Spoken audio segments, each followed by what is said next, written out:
There wasn't really a race in it, and I slowed down to see if he was going to come again, but obviously that was him out the race, so it was an easy win. Back to the bikes now, and in the second heat of the 200cc motorcycles, the pattern of the first heat wasn't being repeated at all.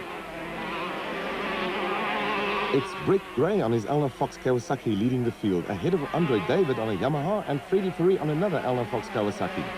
Winner of the first heat, Ian Topless, had a bad start and was cutting his way through the field.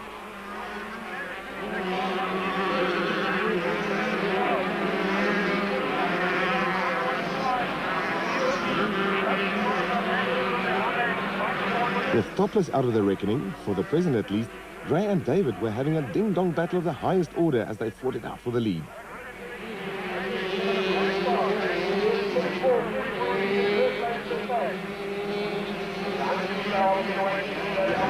The crowd were on their feet as they kept an eye on both the battle for the lead and the progress Ian Topless was making. Now up to third, Topless was challenging Freddie Fourie for second position. It was an Elna Fox Kawasaki benefit as all three of the leaders were teammates. Topless through into second position, a little mistake there by Fourie, and Andre David is ready to pounce. Gray now under pressure from Topless. Fourie being chased by David, great racing in Total Super Series 97.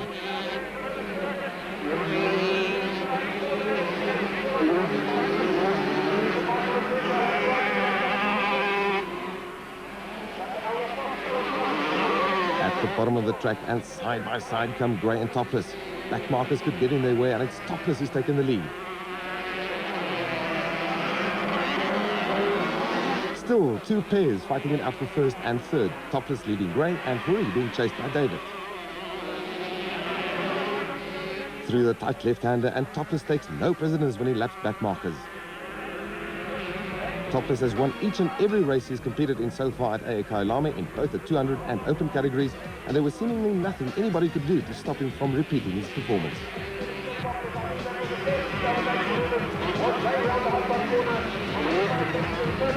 And that's the way they stayed, Topless taking his second victory in the 200 class, which he also did in the main race later in the day. Gray and Fourie made it in Elna Fox Kawasaki 1-2-3.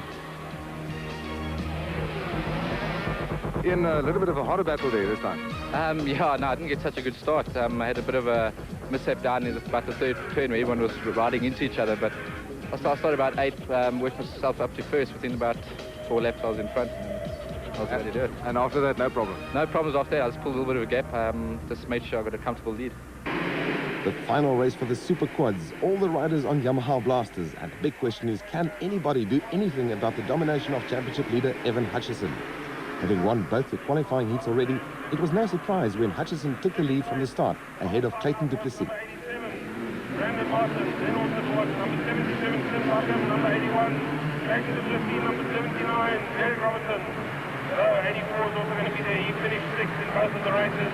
Hutchison already pulling a gap, Du Plessis on the outside, and then it's Brandon Martin. The rest of the field divide themselves up into little pockets of infighting as they sort each other out. Right, so the whole they go down again. I see that the yellow board, that is number 70, we're going to have to wait to see. As they come out of the windbag.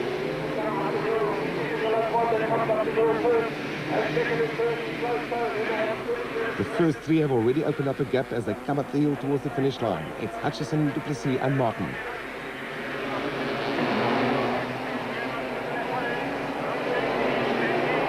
Past the main grandstand, and Hutchison has to pick his way carefully between the rough patches that have developed on the surface after a whole day's racing.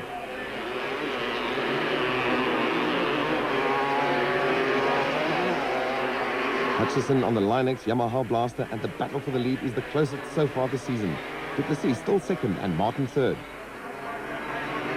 Behind him in the battle for fourth are Glenn Julian on 73, Ricardo Giannocaru on 84 and Clint Buckham on 77.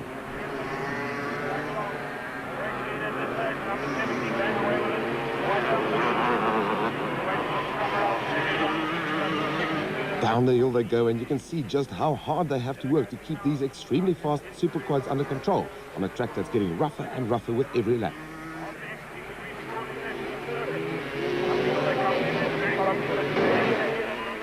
But at the front, our leader is already lapping the midfield runners. Hutchison trying to get past Terry Ryan and Craig Williams, who are fighting for 13th position.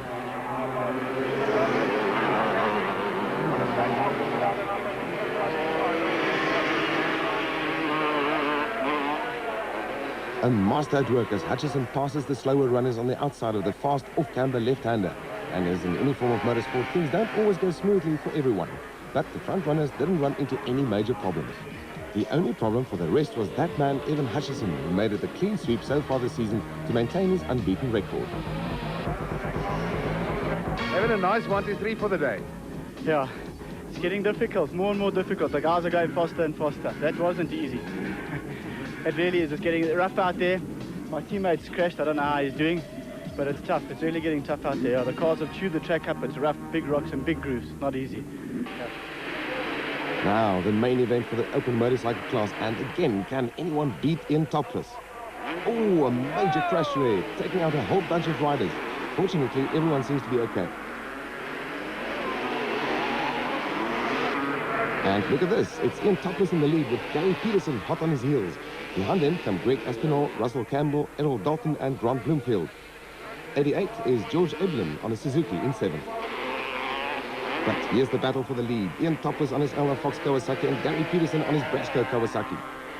Peterson lining himself up and trying to go through on the outside. But Topless will have nothing to do with it.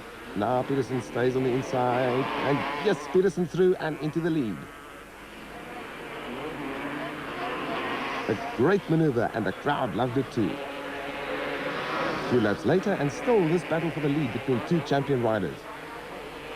Ooh, and a big moment there for Peterson. He goes wide and can kick himself as Topless moves past to retake the lead. This was a great battle, and it's always unfortunate that there can be only one winner. Topless and Peterson had a full go at each other, but in the end, Topless won his 6th race of the day, ahead of Peterson, Aspinall, Campbell and Dalton with Kawasaki in the top 4 positions.